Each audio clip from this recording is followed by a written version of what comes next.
아사왕 제36년에 이스라엘 왕 바하사가 유다를 치러 올라와서 라마를 건축하여 사람을 유다 왕 아사에게 왕래하지 못하게 하려 한지라. 아사가 여호와의 전 곳간과 왕궁 곳간에 은금을 내어다가 다메섹에 사는 아람 왕 벤하닷에게 보내며 이르되, 내 아버지와 당신의 아버지 사이와 같이 나와 당신 사이에 약조하자. 내가 당신에게 은금을 보내노니 와서 이스라엘 왕 바하사와 세운 약조를 깨뜨려 그가 나를 떠나게 하라 하매, 벤하닷이 아사 왕의 말을 듣고 그의 군대 지휘관들을 보내어 이스라엘 성읍들을 치되 이온과 단과 아벨마임과 납달리의 모든 국고 성들을 쳤더니 바하사가 듣고 라마 건축하는 일을 포기하고 그 공사를 그친지라. 아사 왕이 온 유다 무리를 거느리고 바하사가 라마를 건축하던 돌과 제목을 운반하여다가 게바와 미스바를 건축하였더라. 그때의 선견자 하나니가 유다 왕 아사에게 나와서 그에게 이르되, 왕이 아람 왕을 의지하고 왕의 하나님 여호와를 의지하지 아니하였으므로 아람 왕의 군대가 왕의 손에서 벗어났나이다. 구스 사람과 룹 사람의 군대가 크지 아니하며 말과 병거가 심히 많지 아니하더이까.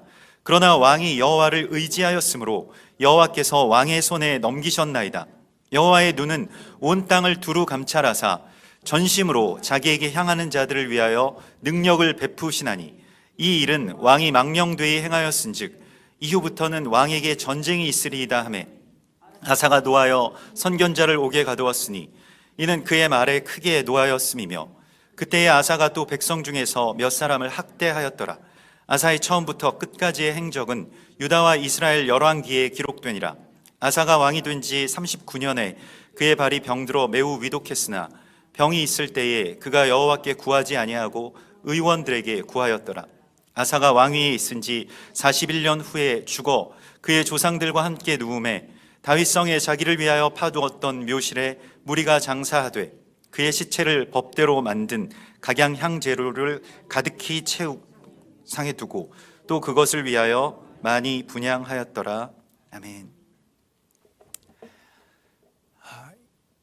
오늘 우리가 아사라고 하는 굉장히 문제적인 인간을 성경에서 만나게 됩니다. 여러분들은 우리가 좀 익숙하지는 않은 그러한 인물이죠.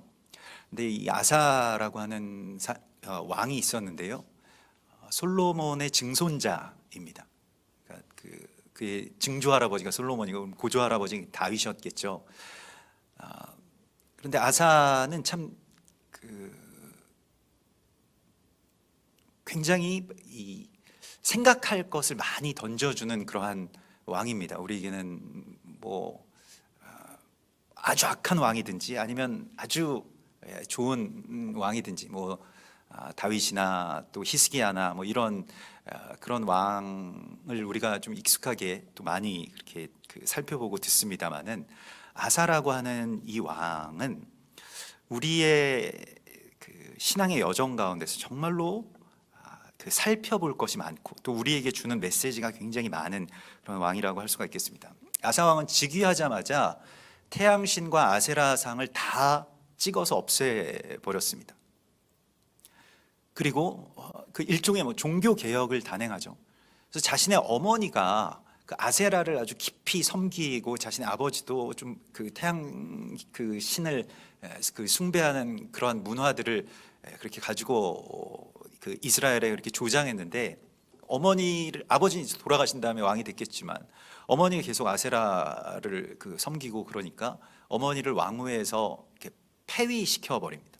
그럴 정도로 굉장히 하나님 앞에 나라를 바로잡기 위해서 아주 정결하게 왕에 즉위하자마자 10년 동안 굉장히 그러한 일들을 열심히 하고, 그것이 하나님이 보시기에 굉장히 선한 그러한 일이 되었죠. 그래서 하나님께서 그에게 많이 복을 주셨는데, 그러나 오늘 이 본문에서와 같이 그의 즉위 말년에는 이제 여러 가지 문제들을 일으키고 또 그러한 문제들을 만나게 되고요. 또 그러면서 병에 걸려서 쓸쓸하게 이제 죽어가게 됩니다. 2년 동안 투병하다가 이제 죽게 되죠. 그래서 그의 41년 동안의 재위 기간 가운데 앞에 10년 또 뭐 어쩌면 한 30여 년까지는 그래도 굉장히 아주 뭐 성군이었다라고 할 정도로 굉장히 나라를 위해서 애를 쓰고 힘을 쓰고 또 거기에 대해서 많은 열매들도 있었던 그런 이 남유다의 왕이 되겠습니다. 근데 아사라고 하는 왕이 처음에 그렇게 잘 하나님의 뜻대로 그리고 그 우상들도 다 패하고 잘 살았는데, 잘 그렇게 이스라엘 백성들을 다스렸는데 왜 마지막에 가서 이렇게 되었을까? 왜 그렇게 마지막에 하나님에게 정말 큰 책망을 듣고도 돌이키지 않고 또 병에 걸려서 죽으면서도 하나님을 찾지 않고 왜 이렇게 되어버렸을까? 이것을 한번 깊이 생각하게 됩니다. 왜 그럴까요? 어떻게 이렇게 은혜로 시작하였다가 이렇게 좋지 않은 어떤 파멸의 길을 가게 되었을까라고 하는 것을 살피는 것은 우리에게 있어서도 굉장히 중요한 일입니다. 어디에서부터 넘어졌는지를 살피는 것이 하나님께서 우리 가운데 주신 명령이죠. 그래서 요한계시록 3장에서도 보면 에베소 교회에 주신 하나님의 말씀이 내가 참고 내 이름을 위하여 견디고 게으르지 아니한 것을 아노라. 에베소 교회는 참 선교의 전진 기지가 되고 굉장히 좋은 그러한 하나님의 사람들과 사역들이 있었던 곳이죠. 그래서 참고 내 이름을 위하여 견디고 게으르지 아니한 것을 아노라. 그러나 너를 책망할 것이 있나니 너의 처음 사랑을 버렸느니라. 그러므로 어디에서 떨어졌는지를 생각하고 회개하여 처음 행위를 가지라. 만일 그리하지 아니하고 회개하지 아니하면 내가 네게 가서 내 촛대를 그 자리에서 옮기리라. 이렇게 말씀을 하셨습니다. 마치 이 에베소 교회와 같이 아사도 굉장히 열심히 나라를 섬기는 사람이었고 또 하나님을 믿는 일에 있어서도 또 성전을 재건하는 일에 있어서도 굉장히 힘을 많이 쏟았던 그런 사람인데 어디에서 넘어졌을까? 아사가 넘어진 그 자리가 어디일까? 굉장히 미묘하기 때문에 아주 명확한 아주 현저한 죄를 저지른 악인들은 찾기가 쉽죠. 그런데 이런 아사 같은 인물은 별로 그닥 그렇게 잘못한 것이, 왕으로서 이렇게 크게 잘못한 것이 없어 보이기 때문에 참 어렵다는 것이죠. 그래서 이 삶을 복귀할 필요가 있습니다. 우리가 프로 바둑 기사들 보면 바둑이 끝나고 나서 복귀를 하죠. 그래서 몇백 수 되는 그러한 돌들을 처음부터 다시 이렇게 놓는데요. 패배한 사람들 원래 이게 프로 무슨 운동선수든 바둑기사든 승부욕이 일반 우리가 갖고 있는 어떤 승부욕보다 훨씬 더 대단한 사람들이 그런 일들을 하게 되는데 막 지면 며칠씩 잠을 못 잔다는 거예요. 집에 가서 운다는 거예요. 다 큰 어른이. 앞에서는 이제 못 울고 막 TV 중계도 하고 막 이러니까 앞에서 우는 사람도 있습니다. 막 자기 뺨을 막 커제 같은 그런 기사는 막 때리고 막 돌을 집어 던지고 굉장히 아주 승부욕이 강한데, 그런데 지고 나면 별로 보고 싶지 않을 거 아닙니까? 그런데 꾹 참고 앉아서 그걸 다 복귀하는 거예요. 그걸 통해서 이제 성장한다고 합니다. 우리의 삶에 있어서도 이 복귀가 필요한 순간들이 있습니다. 이게 직면해야 되는 일이고 참 어려운 일이기 때문에 우리가 그런 진 건 그냥 잊어버려, 그냥 잘못한 건 그냥 다 덮어버려, 이렇게 하고 그냥 계속 앞으로 새로운 판을 향해서 계속 전진하는 것이죠. 그런데 개선이 없고 어디서 넘어졌는지 알지 못하기 때문에 또 넘어집니다.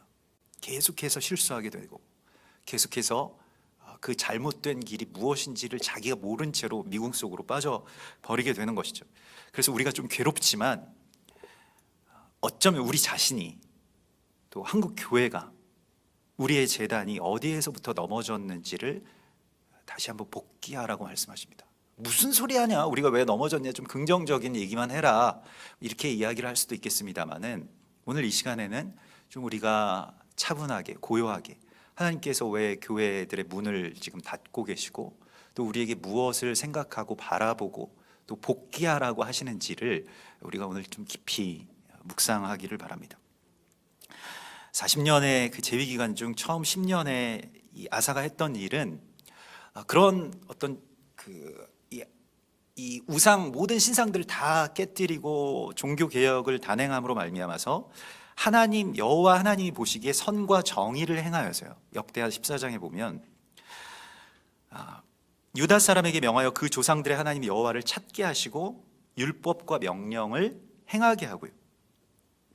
또 유다 모든 성읍에서 산당과 태양상을 없앰에 나라가 그 앞에서 평안함을 누리니라. 그래서 이렇게 하나님께서 평안을 주셨다는 거예요. 근데 하나님께서 이런 평안을 주셨으면 우리가 어떻게 할까요? 보통 인물들은요,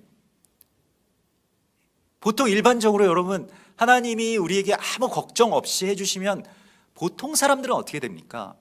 그냥 거기에서 좀 게으르게 되고 안주하게 되고 좀 무뎌지게 되고, 이게 이제 좀 일반적인 어떤 그냥 평안할 때에 우리에게 일어나는 문제인데, 아사는 조금 달랐습니다. 여기가 좀 문제였는데요. 사실 아사가 넘어진 첫 번째 지점이 여기입니다. 평안이 왔어요. 하나님이 복을 주셨습니다. 나라에 전쟁이 없고 우환이 없었습니다. 전염병도 없고 뭐 경제적으로도 부흥하고 뭐 농사도 잘 되고 세금도 잘 거치고 그랬습니다. 하나님이 다 복을 주신 것이죠. 하나님이 그 평안을 주셨으면 그것에 대해서 누리고 쉬고 만족하고 또 감사하고 그렇게 살아야 되는 것이 일반적인 어떤 우리의 어떤 예배와 또 우리의 삶이어야 하는데, 아사는 그것을, 그 평안을 누리지를 못했습니다. 그래서 그 여호와께서 아사에게 평안을 주셨으므로 그 땅이 평안하여 여러 해 전쟁이 없었더라. 그런데 그가 견고한 성읍들을 유다에 건축하니라. 그래서 하나님이 평안을 주셨는데, 하나님이 평안을 주신 것을 우리가 끝까지 믿을 수는 없지. 그래, 성을 짓자. 그래서 건축을 하기 시작했습니다. 아주 견고한 성들을 짓고요, 열심히 일을 해서 사람들에게 그 성벽을 더 높이, 또 성문을 굳건하게 그렇게 쌓을 것을 각 지역마다 그런 굉장한 성들을 지었다는 것이죠. 그리고 이 평안한 시대에 국방력을 막 키우기 시작했습니다. 그래서 58만 명이나 되는 굉장한, 그 당시에 뭐 인구로서는 굉장한 어떤 그 정예의 부대를 그가 그렇게 양성했습니다. 사실 좋은 왕이죠. 성실하고요, 근면하고요, 한시도 쉬지 못하고요, 노심초사, 나라를 위한 걱정 가운데 무엇이라도 해야 그걸 통해서 평안을 누리는 그런 타입이었습니다. 여러분, 그런 타입이실 수도 있고 또 그런 분들을 아실 수도 있을 겁니다. 이게 뭐 좀 쉬어도 되는데 쉬지 못하시는 분들 있잖아요. 일을 하지 않으면 오히려 막 불편하신 분들이 있지 않습니까?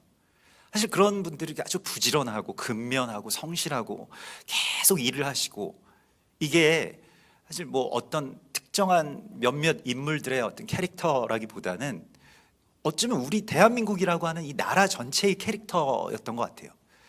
제가 태어나던 그 즈음에서, 제가 아마 태어나면서부터 그 태교 때부터 계속 이 노래를 들었을 겁니다. 새벽 종이 울렸네, 새 아침이 밝았네. 아시는 분들은 조금 이제 나이가 있으신 분들인데, 그래서 새벽 종이 울렸네, 새 아침이 밝았는데 뭘 해야 되냐? 우리 모두 일어나 새 마을을 가꾸세, 이렇게 되죠. 살기 좋은 내 나라 우리 힘으로 만드세. 기억나시죠?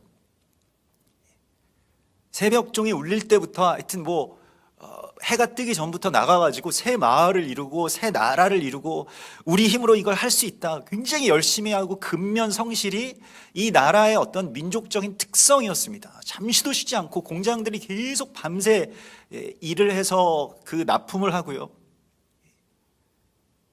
세계 최단 시간 만에 뭐 고속도로를 건설하고 대단한 어떤 성장을 해왔죠. 마찬가지로 아사도 이러한 성장과 건축에 자신의 모든 그 역량을, 나라의 모든 평안을 그것과 이제 바꾸었습니다. 그래서 아사가 백성들에게 이렇게 말합니다. 우리가 우리 하나님 여호와를 찾았으므로 이 땅이 아직 우리의 앞에 있나니, 그러면 하나님께 감사해야 될 거 아니에요. 하나님을 찾았기 때문에 이 땅이 우리 가운데 있으니 우리가 계속 하나님을 찾고 또 찾자, 이렇게 말할 줄 알았는데, 그런데 그렇게 말하지 않고요. 아사가 넘어진 첫 번째 지점입니다. 우리가 이 성읍들을 건축하고 그 주위에 성곽과 망대와 문과 빗장을 만들자.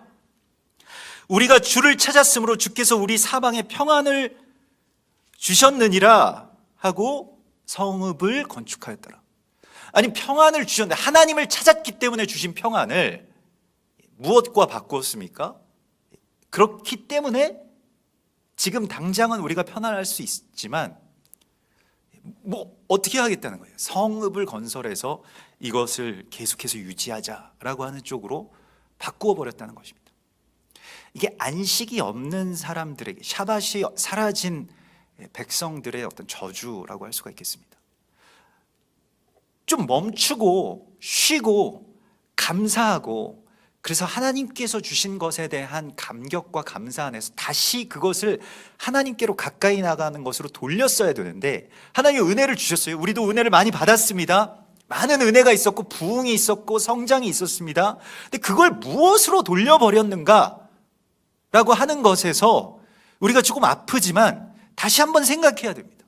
하나님 은혜를 주셨는데요, 그 은혜에 만족할 줄을 몰랐습니다. 더 성장해야지, 더 부강해야지, 더 부유해야지, 더 잘 돼야지. 지금은 뭐 세계 50위권이지만 좀 있으면 일본을 따라잡아야지, 몇 위 안에 들어가야지, 몇 등을 해야지. 좋은 성격이죠. 그걸 다 전체적으로 우리가 장려하고 그렇게 힘을 내고 경쟁자들을 제치고 그렇게 살아야지 우리가 떨어지지 않고 이것을 유지하거나 더 나아갈 수 있다. 안 그러면 우리는 죽는다. 이런 생각으로 정말 절실하게 이런 일들에 매달렸죠. 아사는 군대를 양성했습니다. 하나님이 주신 평안에 대하여서 군대를 양성하는 것으로 그것을 바꾸어 버렸습니다. 그래서 아사의 군대는 큰 방패와 창을 잡는 자가 30만 명이고 작은 방패를 잡으며 활을, 궁수가 28만 명이었습니다. 굉장한 숫자예요.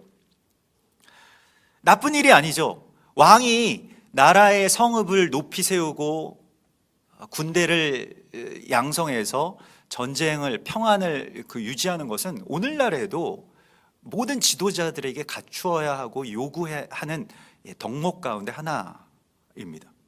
뭐가 문제냐? 부지런한 게 뭐 문제냐? 나라를 위해서 불철주야 새벽종이 울리기도 전에 그냥 일어나서 나가서 일하고 계속해서 성을 쌓고 군대를 양성한 게 뭐가 문제냐? 지금 이스라엘 상황도 우리나라처럼, 우리나라 지금 세계에서 유일한 분단 국가죠. 남북한으로 나뉜 것처럼 이스라엘도 남유다와 북이스라엘로 이렇게 분단되어 있는 상황이었습니다. 서로 경쟁하면서 또 서로 갈등하면서, 지금 우리 그 분단 상황과 많이 비슷합니다. 북이스라엘은 굉장히 약해서 거기에는 태양신상과 금신상이 서 있고 사람들이 거기에서 예배해도 된다, 거기에서만 예배하라고, 하나님께로 나아가지 말고 이제 이 금송아지가 하나님이다, 이렇게 이야기를 하고 북이스라엘 그렇게 완전히 종교적으로 또 타락했죠. 여로보암의 길이라고 하는 것이 그것입니다. 지금 우리 북한 그 김일성이 뭐 여로보암 같은 존재죠. 교회를 다 폐하고 제단을 폐하고 문을 다 걷고 태양신, 자기가 태양신의 아들이라고 그렇게 하면서 그 완전히 타락한 그러한 모습을 갖고 있죠. 남유다는 그래도 하나님을 계속해서 믿고 또 절기를 지키고 안식일을 지키고 이런 아사와 같은 또 이 선한 왕들이 이렇게 때때로 일어나서 이 하나님의 말씀을 온전하게 행할 것을 백성들에게 말하곤 했습니다마는, 그럼에도 불구하고 이런 분단의 상황 자체가 그 사람들을 평안하게 하지는 못하는 이유가 됐습니다. 우리도 지금 뭐 종전한 것이 아니라 휴전 상태에 있고 대치 상태에 있고 북이 핵을 갖고 있고 여러 가지 어떤 이념적인 갈등 가운데 우리가 그렇게 처해 있죠. 그 당시 이스라엘도 마찬가지였다는 겁니다. 그래서 당장은 편안한데 지금은 그래도 오늘은 내가 먹고 사는데 내일은 어떻게 될지 모른다라고 하는 그런 불안감들이 이 유다 왕국에 있었습니다. 안식이 없는 나라의 비극, 또 안식이 없는 사람의 비극을 우리가 이 안에서 보게 됩니다. 하나님께서 주신 이 자유와 평안에 대하여서 잘 누리지 못하는 이유가 무엇일까요? 우리가 왜 하나님이 주신 그 은혜보다 항상 부족한 것들이 우리 안에 더 많을까요? 실은 이것이 우리가 예배를 잃어버렸기 때문에 일어나는 일들입니다. 예배는 우리의 어떤 상황보다도 하나님이 주신 은혜와 평안이 더 큽니다 라고 하는 것을 고백하고 내 삶의 여러 가지의 어떤 해석들을 반전시키는 이야기가 바로 예배입니다. 내가 지금 아무것도 없지만, 은과 금도 없고 건강도 지금 내가 지킬 수 없고 상황도 어렵지만, 그럼에도 불구하고 나는 하나님이 주신 은혜 안에 만족합니다, 하나님이 주신 평강 가운데 내가 거하겠습니다 라고 하는 것이 예배입니다. 예배라고 하는 것은 안식이 없이 일어날 수 없는 사건입니다. 그런데 안식이 없는데 예배가 있다. 예배도 굉장히 이제 우리가 전투적으로 드려왔어요. 굉장히 열심히 예배를 드리지 않았습니까? 아침부터 막 밤늦게까지 일하고 주차 봉사하고 주방 봉사하고 성가대하고 교사하고 막 이러면서 열심히 하면 교회도 성장하고 하나님의 일도 다 잘할 수 있다라고 하는 생각 가운데 있죠. 우리 선한 생각입니다만은, 그러나 그 안에서 우리가 잃은 것이 있다는 것입니다. 하나님 안에서 안식하는 것에 대한 예배를 잃어갔다는 것입니다. 안식이 없었어요. 주일은 있는데 안식일이 없었습니다. 그냥 안식일이 주일이다. 그러면 주일을 좀 안식일처럼 지켰어야 될 거 아닙니까? 그런데 안식일에 대한 모든 묵상이 다 없어지고 안식일은 그냥 폐하여졌고, 안식일은 그냥 주일이니까 주일날은 열심히 교회 나와서 봉사하고 일하고 치열하게 하나님의 사역을 하자, 이렇게 된 것이죠. 우리 교회가 얼마 전에 이렇게 이 음향 쪽에 조금 이제 보완해야 될 것들이 있어가지고 정말 여러 군데 막 이렇게 알아보고 어떻게 직접 한번 해볼까 이렇게 하다가 어떤 분을 한 분 만나게 됐어요. 음향 엔지니어신데, 그래서 수송 끝에 이렇게 만나게 되는데, 그분이 예전에 제가 섬겼던 그 교회에서 또 오랫동안 스텝으로 이제 음향 간사 일을 하셨더라고요. 제가 그만둔 바로 그 이듬해에 오셨더라고요. 그래서 그분이 오셔서 이제 이런저런 것들을 같이 해주시는데, 원래 이제 이게 두 명이 해야 되는 일이라는 거예요. 그래서 한 사람 인건비가 한 30만 원 정도가 되는데 한 명을 더 불러서 이제 둘이서 2인 1조다. 그래서 무슨 소리냐고, 그 두 명 중에 한 명은 내가 하겠다. 그래서 같이 도와가지고 그걸 그거라도 좀 깎기 위해서 이제 내가 다 해줄 수 있고 천장도 탈 수 있고 다 할 수 있으니까 같이 하겠다. 그래서 같이 한 이틀 꼬박 작업을 하면서 이런저런 얘기들을 했는데, 그때 사역할 때 이런 말하자면 군대 갔다 온 것처럼 무용담들이 있죠. 담임 목사님 좀 정말 치열하시고 무서웠는데, 자기는 저한테 물어보는 거예요. 어떻게 여기 그렇게 오래 계셨냐고. 자기는 담임 목사님한테 이거 무선 마이크 이렇게 벨트팩 채워드리러 갈 때마다 벌벌벌 떨었다는 거예요. 너무 무서워가지고. 조금이라도 막 틀리면은 글자 하나 파워포인트 이런 가사 하나 틀리면 막 난리가 나고 불려다니고 사탄의 아들이니 뭐니 이런 저주도 써가지고 그래가지고 다들 이제 노이로제가 걸려서 굉장히 힘들었다는 거예요. 그래서 목사님 어떻게 거기에 7년 동안 계셨어요? 저한테 물어보더라고요. 그래서 보통 사역하는 것보다 굉장히 오래 있었죠. 그래서 저도 이렇게 기억해 보니까 딱 거기 그 교회에서 이렇게 사역한 지 한 달 만에 목사님한테 찾아가서 저는 못합니다, 저는 그만두겠습니다, 이렇게 얘기했었거든요. 그래서 이런 식으로는 이제 사역을 하긴 좀 어렵다. 그냥 그만두겠다고, 뭐 아쉬울 게 있느냐, 막 이런 식으로 제가 이제 얘기를 했는데 목사님이 뭐 그만두라 이렇게 얘기를 안 하시고 기도원을 갔다 오라고 하시는 거예요. 그래서 일주일 휴가를 줄 테니 기도원에 들어가라. 그래서 기도원을 다 예약을 해주시고 뭐 먹을 것도 이렇게 싸주셔가지고 보내시는 거예요. 그래서 알겠다고, 그래서 뭐 기도하고 그만두면 되겠구나 그래가지고 가서 이제 기도를 하는데 아무리 기도해도 하나님이 계속 있으라고 하시는 거예요. 좀 그런 응답은 좀 없었으면 좋겠는데, 하나님의 음성도 좀 안 듣고 좀 그랬으면 좋겠는데, 꼭 그럴 때는 굉장히 선명하게 들립니다. 그냥 기다려라, 계속 거기에서 견뎌라. 그래서 뭐 하나님이 뭐 견디라고 하시면 또 견뎌야죠. 뭐 군대도 갔다 왔는데 뭐 군대보다는 그래도 덜 힘든 것 같더라고요. 지금 군대에서도 굉장히 정말 육사 출신 정말 이 악한 그 중대장을 모신 적이 있었거든요. 근데 그분보다는 그래도 좀 낫더라고요. 근데 최소한 때리지는 않고 재떨이는 안 던지니까, 그래서 목사님이니까 그래도 뭐 막 이렇게 그래도 좀 낫다 싶어가지고 이제 계속 견뎠는데, 그게 이제 7년 간 겁니다. 뭐 그만두라는 말씀을 안 하시더라고요.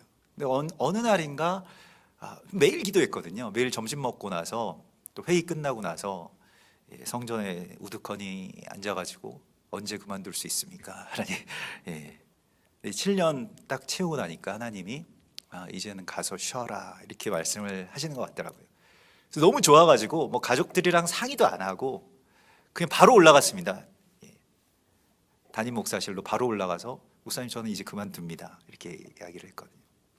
또 그때는 기도원 가라는 말씀을 안 하시더라고요. 또 때가 됐는지 그냥 그만두라고 하셔가지고 잘 그렇게 이 사역을 배울 수가 있었는데, 아무튼 그때 참 여러 가지 것들을 배웠습니다. 그런데 하나님이 뭐 그때 막 사역을 열심히 하는 것도 배웠고, 또 아주 치열하게 사는 그러한 사람들의 이야기들도 알게 되었습니다. 근데 그것보다 더 하나님이 주신 것의 어떤 유익은 무엇이었냐면 안식에 대한 갈망이었습니다. 그러니까 사실 뭐 쉰다고 해서 안식이 있는 것은 아니잖아요. 뭘 계속 해야 되고, 내가 이걸 하지 않으면 이 일들이 안 되고, 이런 상황 가운데서 쉬고 있더라도 쉬지 못하고, 자고 있어도 잠에 깊이 들지 못하고, 이거 안 되면 어떡하지? 이거 틀리면 어떡하지? 이거 뭐 글자 하나 틀리면 또 난리 날 텐데 이거 어떡하지? 계속해서 자다가도 깨고 뭐 쉬다가도 계속 다시 나와서 일하고, 이런 일들이 이제 계속 반복되다가 안식이라고 하는 것에 대한 말씀이 성경 하나에 아주 가득 차 있음을 보게 되었습니다. 그리고 예수님께서 안식일을 폐하신 것이 아니라 안식일에 사람들을 판단하고 평가하느라고 자신이 제대로 안식 가운데 들어가지 못하는 사람들에게 좀 안식하라라고 하시는 말씀을 주신 것이라고 하는 것을 이 복음서에서 또한 배우게 되었습니다. 그래서 샤밧이라고 하는 게 얼마나 대단한가. 그때 마침 제가 뭐 이스라엘에 대해서 이렇게 열리기 전이었는데, 그 유대인 랍비가 미국에서 그 뭐 제이콥이라고 하는 어떤 랍비가 이제 왔는데, 한국에서 뭐 그 당시에는 뭐 이렇게 이 교회에서 뭐 랍비들을 뭐 초청하거나 그런 일들이 별로 없었고, 이스라엘에 대해서도 다들 잘 모르던 어떤 그런 시기였기 때문에, 근데 그때 하여튼 어떻게 연결이 돼서 제가 그 사역하고 있는 청년부에 그 랍비가 왔습니다. 그래서 같이 뭐 식사도 하고, 좀 이 나이도 동갑이고 그래가지고 한국에서는 원래 나이 동갑이면 말 놓는다 뭐 이렇게 해가지고 이제 우리 서로 친구다 뭐 이렇게 해서 좀 여러 가지 이야기들을 했는데, 한 가지 이제 제가 질문을 했습니다. 그러면 그 유대인들이 가장 중요하게 생각하는 것이 뭐냐? 그때 그 제이콥이라고 하는 랍비가 샤밧 이렇게 이야기하더라고요.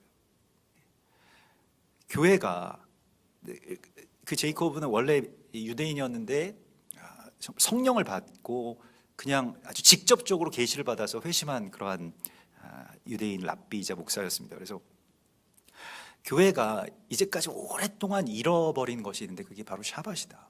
안식을 하지 못한다. 그게 꼭 뭐 안식일 뭐 이 제칠 안식일을 지켜야 된다 이러한 얘기가 아니고, 안식을 잃어버린 것이 너무 크다.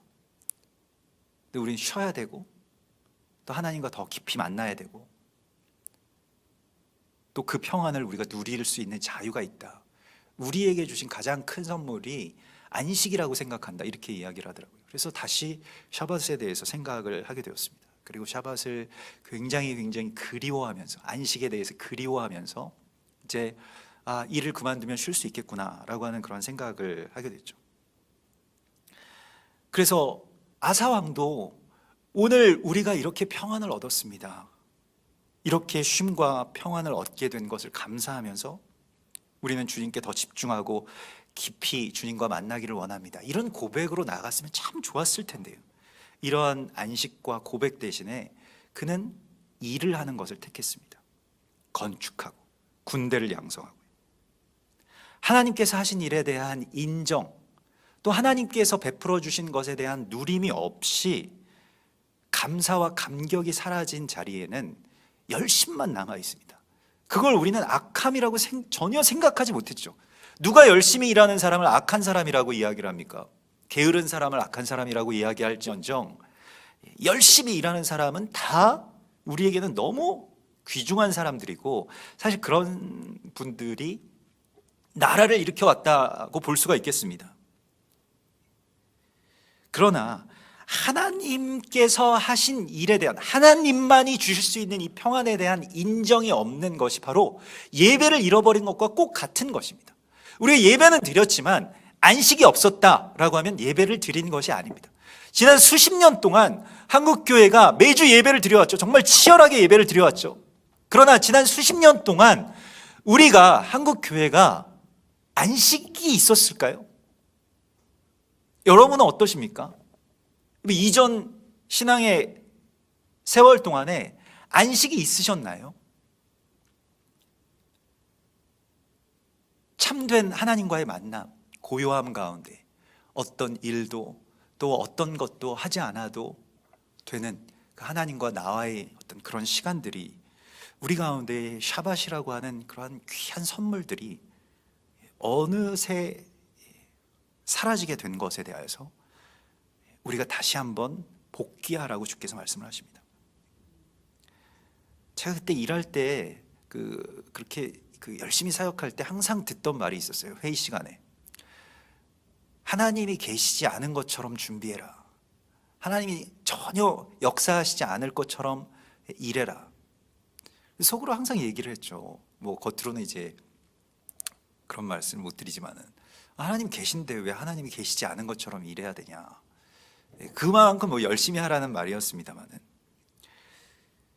갈라디아서 3장 2절에 주님께서 우리에게 이렇게 말씀을 하십니다. 내가 너희에게 다만 이것을 알려 하노니 너희가 성령을 받은 것이 율법의 행위로냐 혹은 듣고 믿음으로냐, 너희가 이같이 어리석으냐, 성령으로 시작하였다가 이제는 육체로 마치겠느냐. 아사가, 또 어쩌면 한국 교회가 꼭 같이 이런 일들을 저질렀다는 것입니다. 성령께서 우리 가운데 많은 은혜를 주시고 큰 부흥과 역사적인 평안을 주시고 성장을 주셨는데, 이것에 대해서 돌이킬 수 있는 기회를 하나님께서 우리 가운데 계속해서 주시고 있습니다.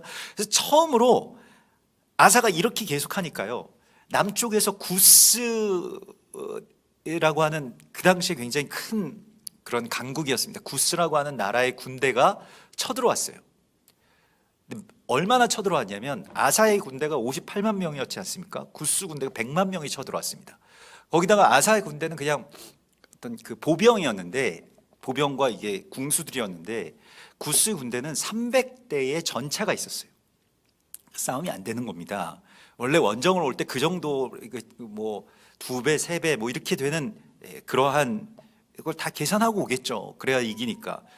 그래서 그런 아주 대군이 쳐들어오는데, 아사가 방비한 무슨 뭐 어떤 성이나 또 군대는 그닥 도움이 되지 못했습니다. 그때 아사가 하나님께 부르짖습니다. 그래서 역대하 14장에 보면 아사가 그의 하나님 여호와께 부르짖어 이르되, 여호와여, 힘이 강한 자와 약한 자 사이에는 주밖에 도우실 리가 없사오니 우리 하나님 여호와여, 우리를 도우소서. 우리가 주를 의지하며 주의 이름을 의탁하옵고 이 많은 무리를 치러 왔나이다. 여호와여, 주는 우리 하나님이시오니 원컨대 사람이 주를 이기지 못하게 하옵소서, 이런 기도를 합니다. 그때 여호와께서 그 아사의 부르짖음을 들으시고 구스 사람들을 아사와 유다 사람들 앞에서 치시니 구스 사람들이 도망하는지라. 아사가 양성한 군대나 아사가 건축한 성벽이 그들을 지켜준 것이 아니라 하나님께서 지켜주셨습니다. 하나님이 구스 군대를 물리치게 해주셨어요. 그래서 이 전쟁 후에 그가 돌이킵니다. 그때 이 전쟁 직후에 이 아사랴라고 하는 선지자가 찾아와서 아사에게 이런 말을 합니다. 내 말을 들으라. 너희가 여호와와 함께하면 여호와께서 너희와 함께 하실지라. 너희가 만일 그를 찾으면 그가 너를 만나게 되시려니와 너희가 만일 그를 버리면 그도 너희를 버리시리라. 그래서 마음을 다하여서 찾으라. 그와 함께하라. 그것만이 나라를 살릴 길이다 라고 하는 것을 선지자를 통해서 하나님께서 말씀하셨습니다. 경고하신 것이죠. 돌이키라고 하신 것이죠. 그래서 온 유다가 마음을 다하고 목숨을 다하여서 여호와 하나님을 찾기로 언약을 합니다. 그리고 뜻을 다하여 여호와를 찾았으므로 여호와께서도 그들을 만나 주시고 그들의 사방에 평안을 주셨더라. 이때부터 아사왕 제35년까지 다시는 전쟁이 없으니라. 하나님을 찾았더니 전쟁이 없어진 겁니다. 건축을 했더니 전쟁이 없어진 것이 아니고요.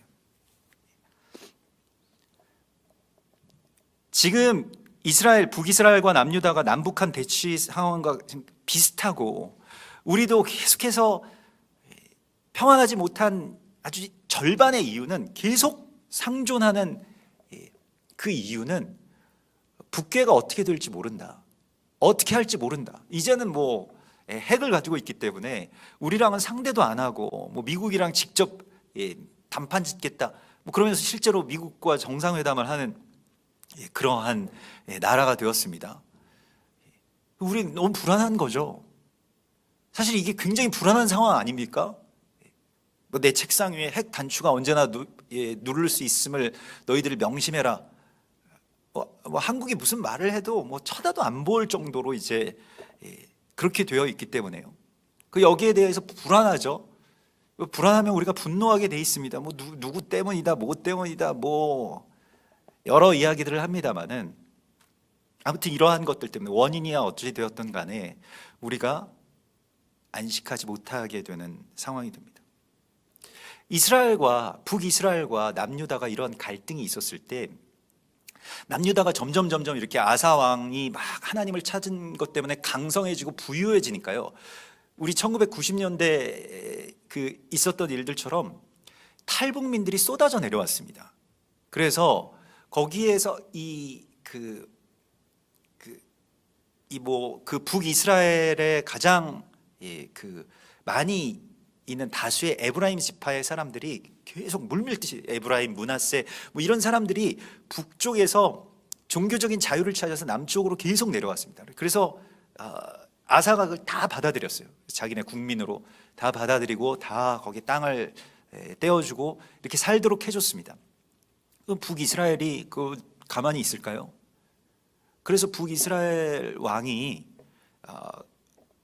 말하자면 어떤 국경 수비를 할 수 있는 그런 이 성을 짓습니다. 그래서 그 성을 지어서 이 탈북자들, 이탈자들을 더 이상 남유다에 빼앗기지 않기 위해서 그런 성을 짓기 시작했어요. 그것은 또 남쪽에는 또 큰 위협이 되었습니다. 막 군대가 모여들기 시작하고 성을 쌓기 시작하니까요. 그런데 이런 갈등의 문제가 일어나자 지금 우리로 치면 북에서 핵을 만들었다 이런 정도의 이야기까지는 아니라고 할지라도 굉장히 큰 위협이 되는 것은 맞습니다. 바로 앞에 그런 군사적인 성이 쌓이고 있기 때문에, 쌓아 올려지고 있기 때문에. 근데 이런 문제에 대하여서 하나님께 아무도 묻지 않습니다. 아사도 묻지 않고 사람들도 묻지 않습니다. 그냥 자신들의 어떤 방법, 지혜, 모략을 총동원합니다. 그걸로 승부하고 싶어 했어요. 그래서 자기들 딴에는 외교적인 어떤 묘수를 해법으로 찾았습니다. 정말 바둑에서도 이 묘수와 같은 것을 찾았어요. 뭐냐면 북이스라엘은 또 그 북쪽에 지금 우리나라로 치면 중국이나 러시아 같은 강대국이 있습니다. 거기에 가장 큰 강대국, 당시에 지금 한 중국 정도 되는 그런 나라가 바로 아람이었습니다.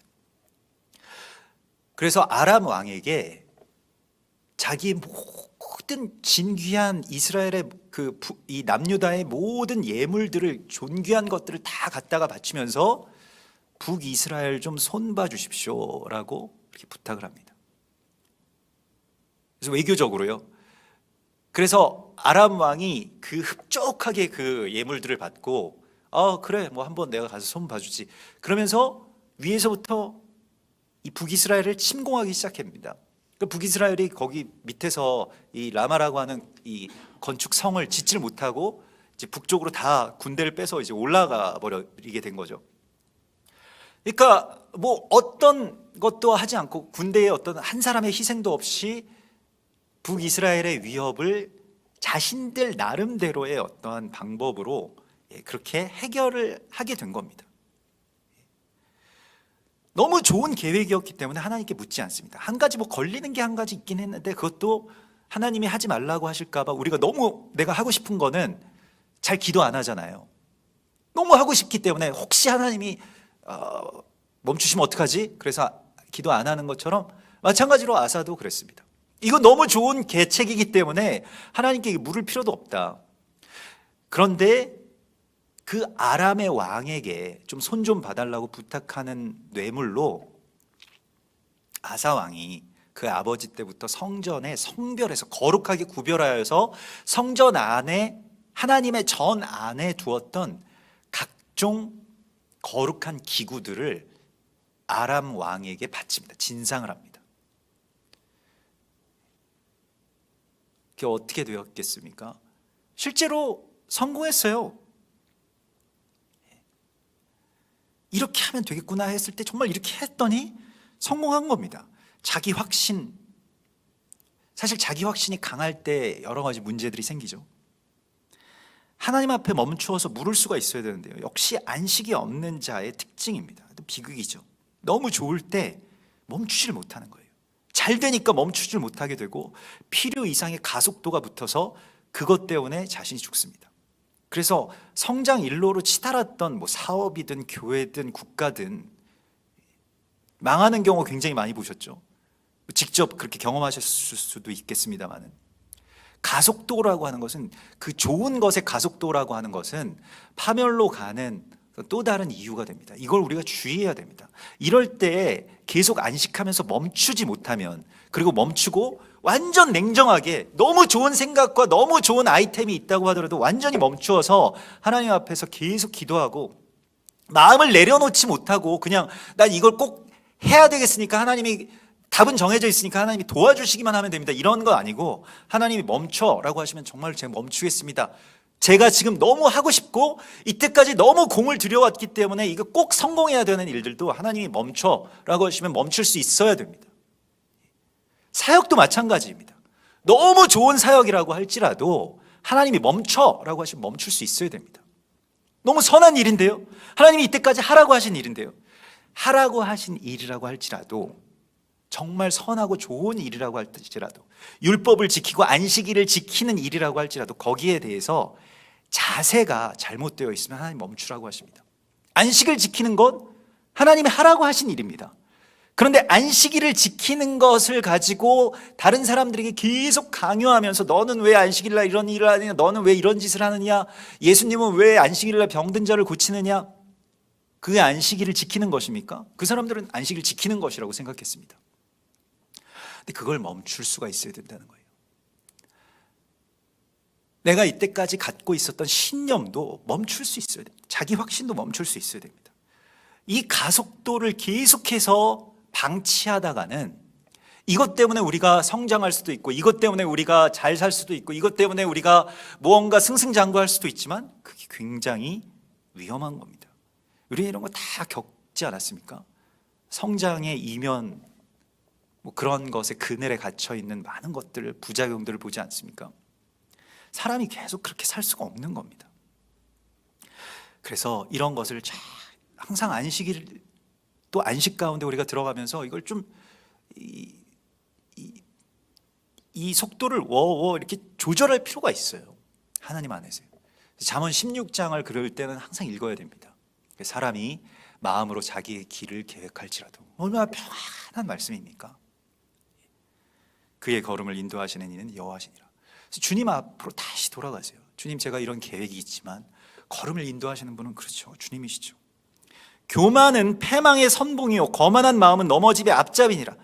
열심히만 하면, 이 방법대로만 하면 성공할 수 있다, 이런 매뉴얼이 얼마나 많습니까? 자기 개발서가 얼마나 많습니까? 성공의 공식들이 얼마나 많아요.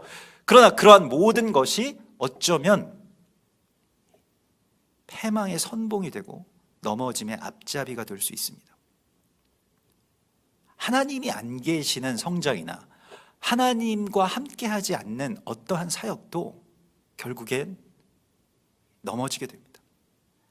삼가 말씀에 주의하는 자는 좋은 것을 얻나니 여호와를 의지하는 자는 복이 있느니라. 노하기를 더디하는 자는 용사보다 낫고 자기의 마음을 다스리는 자는 성을 빼앗는 자보다 나으니라. 우리가 막 다그치면서 주변의 사람들도 막 채찍질 해가면서 막 몰아치면서 뭐 널 자르겠다는 둥, 뭐 어떻게 하겠다는 둥 협박하면서 그렇게 다 막 화내고 뭐 그래야지 일이 되고 그래야 일도 시키고 뭐 이렇게 한다고 생각하면서 우리가 살아오지 않았습니까? 그런데 하나님이 이렇게 말씀하십니다. 노하기를 더디하는 것이 그 성을 차지하는 것보다 더 나은 거야 라고 말씀을 하십니다. 아니, 화내면서 그런 일들을 하면 이만희처럼 뭐 전도 안 하면 벌금 때리고요, 막 110만 원씩 낸대잖아요, 전도 안 하면. 그리고 막 화내고 뭐 보고 막 거짓 보고했다고 막, 그러니까 막 벌벌 떠니까 뭐 10,000명 성장했는데 막 30,000명 막 뻥튀기 하고 막 이러잖아요. 뭐 맨날 서로 그냥 거짓말 하는 거죠. 맨날 배운 게 그거밖에 없으니까. 근데 계속 그러면서 이제 다그치는 것이죠. 그게 신천지만의 일이었냐는 겁니다. 좀 심한 그 모욕적인 말이긴 합니다만요. 우리에게도 그런 요소들이 있었죠. 그래서 하나님 앞에서 멈출 수 있는 이 안식의 시간 가운데로 우리가 들어가야만 하나님의 거룩한 것을 대적에게 내어주지 않을 수 있습니다. 방법이야 좋죠. 나라의 어떤 젊은이들도 잃지 않을 수 있는 묘책이었잖아요.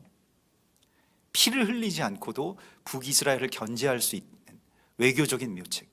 우리도 뭐 중국이나 러시아한테 잘 보이면 그렇게 될 수 있다라고 생각하는 분들도 있으시죠.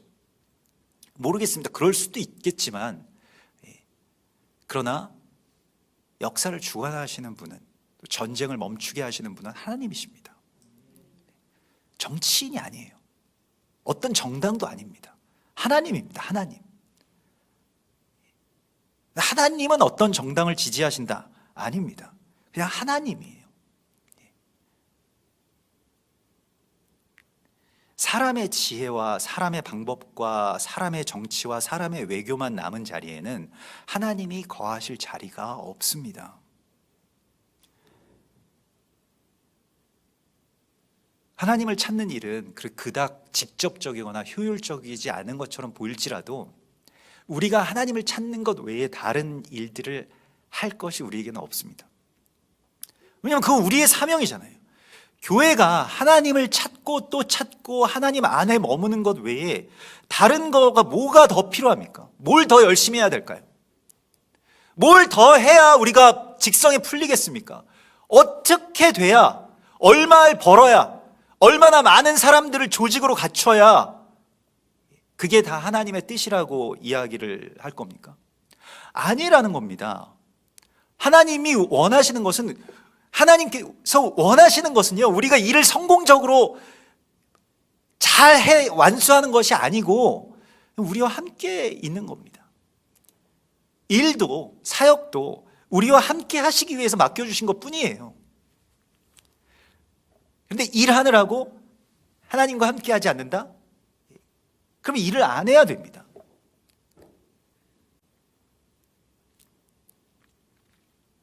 그래서 그때 선지자가 두 번째로 찾아옵니다. 하나니라고 하는 선지자가 선견자가 찾아와서 유다 왕 아사에게 경고합니다. 왕이 아람 왕을 의지하고 왕의 하나님 여호와를 의지하지 아니하였으므로 아람 왕의 군대가 왕의 손에서 벗어났나이다. 뭐 그래? 뭐 아람 왕의 군대가 우리 아람이랑 안 싸울 건데 아람이랑 이렇게 화친했는데 뭐 이렇게 생각할 수도 있겠죠. 그런데 결국에는 어떻게 되었을까요? 이스라엘이 아람에게 완전히 삼켜져 버리고요. 이스라엘 나라의 말 자체 히브리어가 없어져 버립니다. 이스라엘 예수님 시대에도 히브리어를 쓰는 사람들이 없었어요. 아람에게 다 삼켜졌기 때문입니다. 이 아사왕 때로부터 아람에게 성전에 좋은 것을 다 갖다 바쳤을 때에 어떤 일들이 일어났을까요? 나라를 잃어버리고요. 언어를 잃어버리고요. 예배를 잃어버리게 됩니다. 정말 무서운 일입니다. 뭐 정치적으로, 외교적으로, 뭐 어디 북한과 또 뭐 중국과 뭐 미국과 어떻게 잘 지내면 우리가 어떻게 살 수 있을 것 같습니까?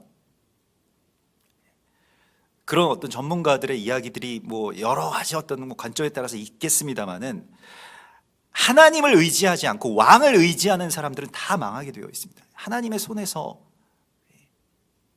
벗어날 일이 없기 때문에 그렇습니다.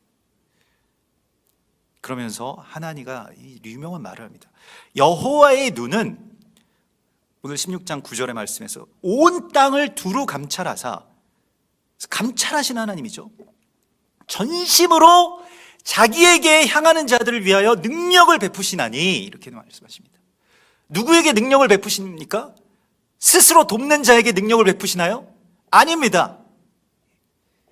전심으로 하나님을 찾는 자들에게 능력을 베푸신다고 말씀하십니다. 우리가 전심으로 열심히 일하고 뭐 하고 스스로 도우면 하나님이 감동해서 도와주신다, 아니라는 거예요. 하나님을 찾고 또 찾으면 하나님께서 그 나머지의 것들을 다 풀어주시는 것입니다.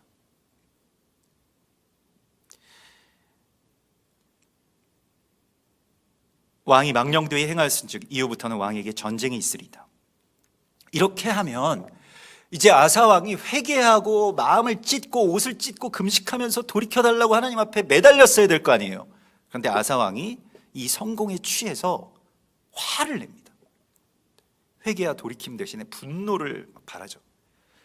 왜냐? 현재 결과가 너무 좋았기 때문입니다.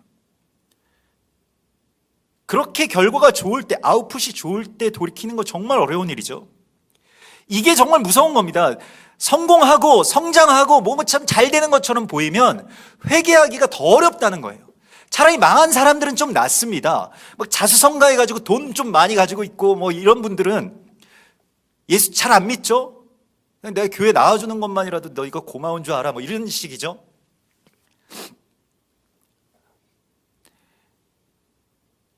아사가 그랬습니다. 그래서 막 분노하고 이 선지자를 옥에 가둡니다. 그리고 선지자의 그런 그룹들이 있었을 거 아닙니까? 그 사역, 그 미니스트리 그룹들을 다 옥에다가 투옥시켜 버립니다. 선지자의 말은 항상 씁니다. 왜냐하면 쓴소리를 하기 위해서 하나님께서 선지자를 보내시거든요. 칭찬보다는 책망과 회개를 촉구합니다. 근데 우리는 정말로 선지자의 말을 듣기를 싫어하죠. 여러분들에게도 선지자 있으실 거예요. 여러분 부모님이든지 아니면 아내분이시든지 아니면 자녀들이든지 저에게도 그런 선지자가 있죠. 쓰죠. 예배 마치고 이제 돌아가는 길에 오늘 설교에서 이건 좀 잘못한 것 같은데 오늘 찬양이 좀 왜 그렇게 뭐 이러면서 좀 안 좋은 소리를 제가 들으면 예배 끝나고 이제는 조금 생각하고 싶지도 않고 좀 쉬고 싶은데 뭐 설교 못한 거면 나 모르나 뭐 이러면서 이제 속으로 이렇게 하지만 그래도 다 이렇게 듣죠. 또 집에 가면 또 아이들이 또 선지자 노릇을 하죠. 아빠는 맨날 집에 와가지고 잠만 자고 뭐 쉬기만 하고 놀아주지도 않고 뭐 다음 세대가 중요하다고 하면서 왜 우리랑은 왜 시간도 이렇게 많이 안 보내고 뭐 그래. 선지자 노릇을 하죠. 근데 그런 소리들을 잘 받아들여야 되는데 우리가 그냥 그걸 유배시켜 버리죠. 안 듣고 막 귀를 막고, 저도 막 이어폰 끼고 막 이러거든요. 우리에게도 선지자가 있습니다. 여러분의 삶 가운데도 그 선지자를 다 붙여주셨어요, 하나님께서. 괴롭죠. 사실 그런 얘기 듣는 거, 좋은 얘기 듣는 것도 쉽지 않은데 그런 선지자의 이야기, 언제나 나에게 와서 내 엉덩이를 걷어차는 그러한 선지자의 이야기 내가 듣고 싶겠습니까? 선지자도 참 못할 노릇이죠. 그 듣지도 않는 말을 계속해서 하고요. 그러나 이 예언을, 이러한 쓴소리를 받아들이지 못하면 넘어지게 되어 있습니다. 교회가 다 모든 게 은혜고 하나님이 그냥 다 잘해주셨고 믿습니까 하면 다 믿고 좋은 거죠. 그러나 그 이면에 이 쓴소리에 대하여서 이걸 다, 이 언로를 다 막아버리고요, 그런 부정적인 말과 쓴소리를 하는 사람들은 다 마귀의 자식들로 이렇게 취급을 해버렸다는 것입니다.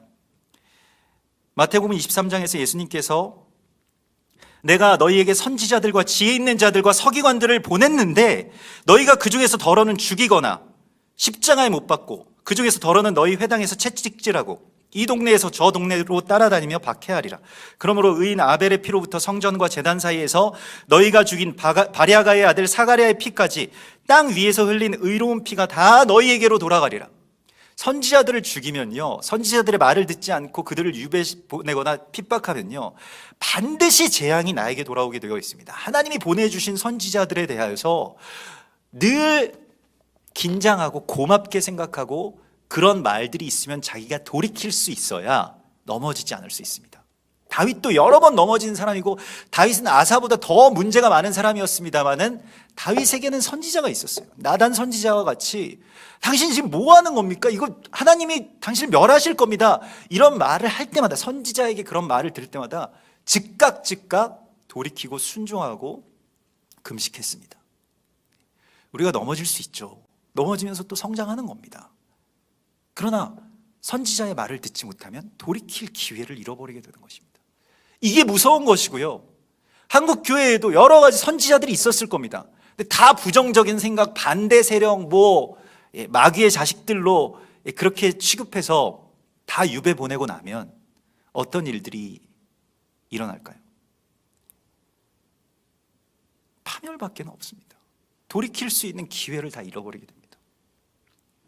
선지자들은 언제나 씁니다. 그래서 우리가 오늘 이 말씀 속에서 결국 아사는 선지자의 말을, 마지막 그 경고를, 하나님의 기회를 놓쳐버리게 되고요, 결국 발에 아주 심한 병에 걸립니다. 어떤 병이었는지는 잘 알려지지 않습니다만은 그 발에 병이 걸린다는 것을 그냥 생각하면 안 됩니다. 이 영적인 의미가 있어요. 어떤 몸의 어떤 부위에 병이 걸리느냐. 지금 우한폐렴 같은 경우에는 정말로 이 폐에 숨을 제대로 쉬지 못하는 그러한 질병이지 않습니까? 발에 병이 걸린다. 발이라고 하는 것은 일하고 돌아다니는 것입니다. 거기에 병이 걸렸다라고 하는 것은 쉬지 않았기 때문에 일어나는 일들입니다. 우리가 폐에 병이 걸렸다라고 하는 것은 기도의 호흡이 끊어졌기 때문에 그렇습니다. 이러한 것이 그냥 우연히 발생하는 일들이 아닙니다. 아사의 발에 병이 들고요. 그런데 아사가 어떻게 할까요? 하나님께 구하지 않고 의원에게 가서 구하였더라. 아사가 모든 걸 열심히 했지만 결국에는 인간의 방법으로, 하나님보다는 의사에게 찾아가서 구했죠. 오늘 우리는 어떻습니까? 이 코로나가 어떻게 멈춰질 수 있게 될까요? 그리고 남북한의 대치가 어떻게 평안 가운데, 통일 가운데로 나아갈 수가 있을까요? 이제는 사람의 방법들을 다 내려놓으라고 말씀을 하십니다. 그리고 주님의 선하신 뜻을 간절하게 구하는 자들이 되라고 말씀을 하십니다. 우리가 오늘 찬양한 이 선한 능력으로라고 하는 이 찬양은 최근에 한국 교회에서 이렇게 부르는 찬양입니다만은 디트리 본 회퍼 목사님이 옥에서 그 순교하시기 바로 직전에 당신의 아내였던 마리아에게 보낸 편지에 적어놓은 시 구절로 만든 찬양입니다. 선한 능력으로. 그러면서 자기 아내를 위로하죠. 저는 이곳에서 정말 더 어려운 시간들을 겪고 있지만 그러나 당신과 연결되어 있고 하나님과 연결되어 있음을 압니다. 어린 아이처럼 하나님의 선한 능력을 내가 구합니다. 그러면서 이런 고백을 하죠. 그 선한 힘에 고요히 감싸여 그 놀라운 평화를 누리며 나는 그대들과 함께 걸어가네. 나 그대들과 한 해를 여네. 이게 12월 그 크리스마스 바로 직전에 마리아에게 쓴 편지거든요. 지나간 허물, 어둠의 나날들이 무겁게 내 영혼을 짓눌러도 주님이 우리를 외면치 않으시고 약속의 구원을 이루실 것입니다. 그 선한 힘이 우리를 감싸시니 믿음으로 일어날 일을 기대하네. 언제나 우리와 함께 계셔 하루 또 하루가 늘 새로워. 어쩌면 우리도 잠시지만 유배당에 있는 본 회퍼 목사님처럼 잠시지만 이런 어둠의 시간을 우리가 겪고 있습니다. 그런데 하나님은 오늘 우리에게 말씀하시는 것은 이제 하나님의 선한 능력으로 우리가 다시 일어서고 또 다시 소망하고, 다른 거 아니고요, 우리 능력 아니고요, 당신의 선한 능력으로 우리가 다시 회복될 수 있습니다 라고 하는 그 간절한 고백 가운데 우리가 다시 한번 일어서고 돌이키기를 하나님 우리 가운데 말씀하십니다. 같이 기도하겠습니다. 하나님 감사합니다. 우리 마지막 때에, 마지막 때와 같은 이 암흑의 시간 속에서 하나님의 능력을 우리가 구하며 거룩한 주의 뜻을, 그 선한 능력을 우리가 구하며 나아가오니 주여, 우리가 범죄하였을지라도 이제 돌이키게 하시고 하나님의 선한 능력으로 우리가 다시 한번 일어설 수 있게 하여 주시옵소서. 우리의 넘어진 자리를 우리가 다시 바라봅니다. 우리가 아프지만 우리에게도 그러한 모습이 있었습니다. 우리에게도 정말 모욕스럽고 또 듣기 싫은 말이지만 신천지 같은 모습도 있었습니다. 주님, 우리를 불쌍히 여겨주시고 우리가 이제는 하나님의 선한 능력으로 살 수 있게 하시고 멈추고 안식하며 주님을 찾고 또 찾을 때에 주여 우리와 함께하여 주시고 우리 가운데 그것으로 인한 평안을 허락하여 주실 것을 믿사오니 주의 이름만이 높임을 받으시옵소서. 거룩하신 예수와 메시아의 이름으로 감사하며 기도드리옵나이다. 아멘. 우리 선한 능력으로 하나님께 찬양하겠습니다.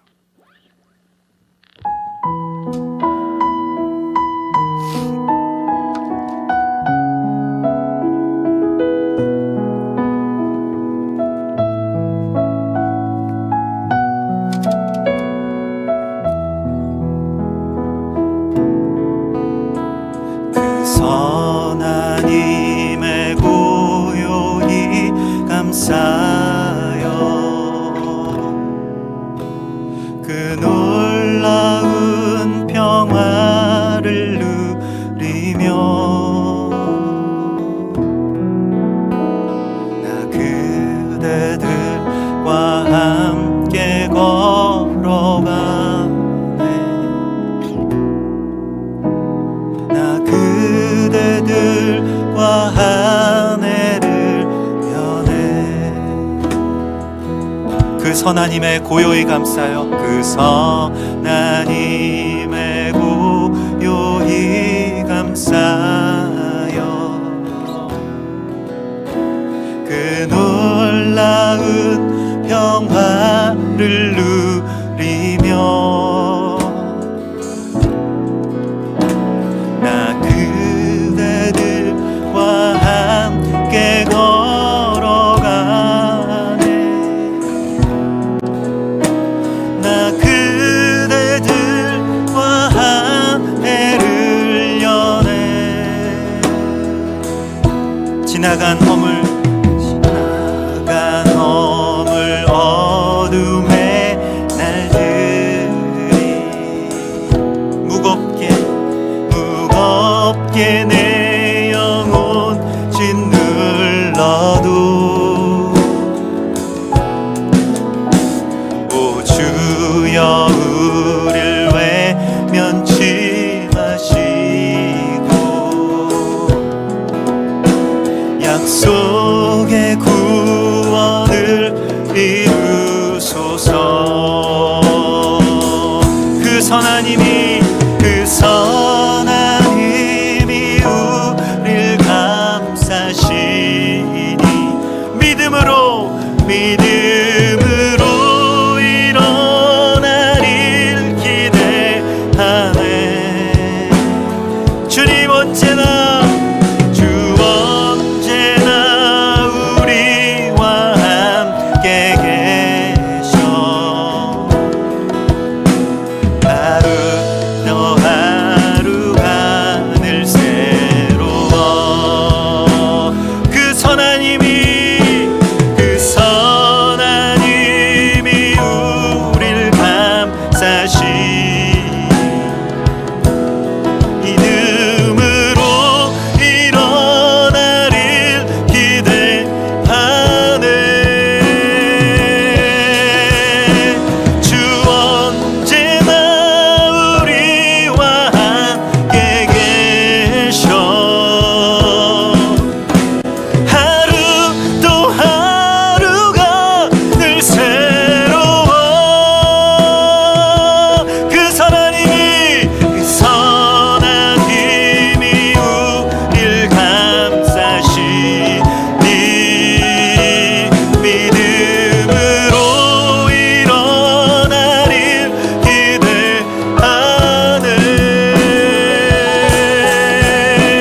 주 언제나 우리와 함께 계셔. 하루 또 하루가 늘 새로워. 우리 기도하십시다. 주여 이 땅의 교회와 재단들에게 다시 한번 돌이킬 시간을 주시고 다시 한번 우리가 오직 선한 능력으로만 우리의 힘을 의지하지 아니하고 우리의 돈을 의지하지 아니하고 우리의 사람들의 숫자를 의지하지 아니하며 오 주여 주님을 의지하며 나아가오니 주여 우리를 돌이키게 하소서. 주여 오직 선한 능력으로만 살게 하소서. 아바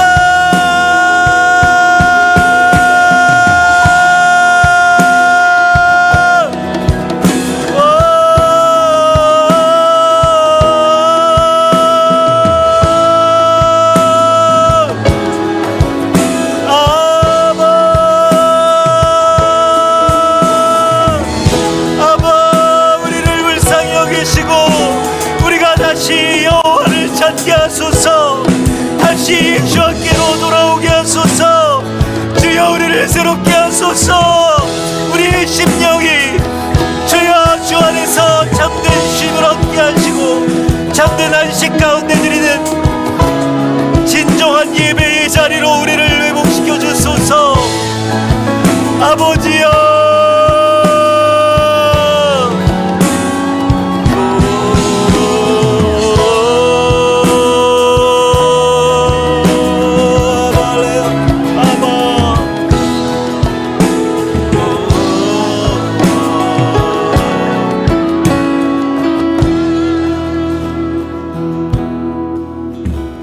이 고요함이 깊이 번져갈 때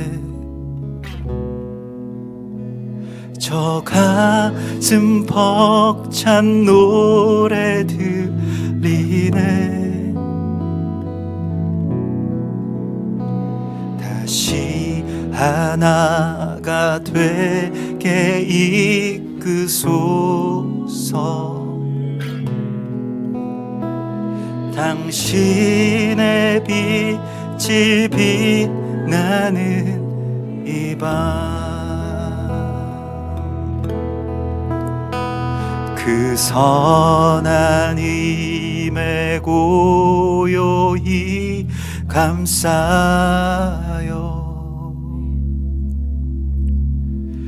그 놀라운 평화를 누리며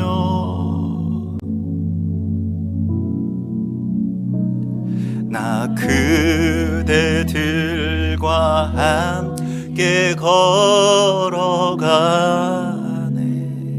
아멘. 주님, 나 그대들과 한 해를 연애. 여러분 두려워하지 마십시오. 주께서 우리와 함께 걸으시고 우리와 함께 새 날과 새로운 해를 여시기를 원하신다고 말씀하십니다. 주님, 이 시간 우리의 모든 절망 속에서도 주님의 음성을 듣게 하시고 주의 노래를 부르게 하시고 우리가 다시 돌이키고 다시 회복될 주님의 거룩한 부르심 가운데, 주님의 애타는 부르짖음 가운데 우리가 응답하게 하시옵소서.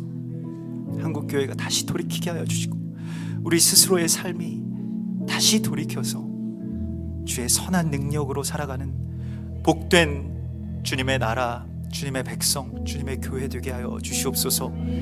이제는 우리 주 예수 그리스도의 구속의 은혜와 아버지 하나님의 크신 사랑하심과 성령님의 교통하심이 이 어렵고 어두운 시간 속에서 주의 밝은 빛을 소망하며 살아가는 거룩한 주님의 성도들과 교회 위에, 이 나라와 민족, 병과 싸우고 있는 온 세계의 백성들 가운데 이제로부터 영원까지 함께 계실지어다. 아멘.